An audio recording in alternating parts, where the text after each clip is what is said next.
Hi everyone, today we'll be removing the light panel on an EW43 series hood, and to do that you must remove 3 screws.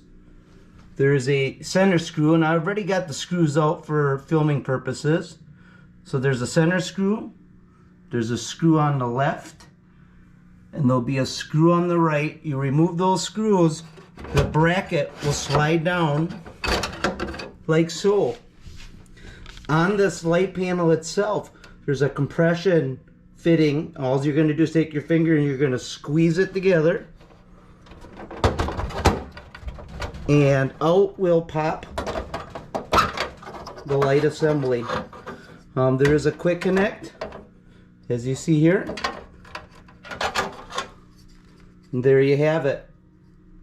Just reversed what I just did for installing.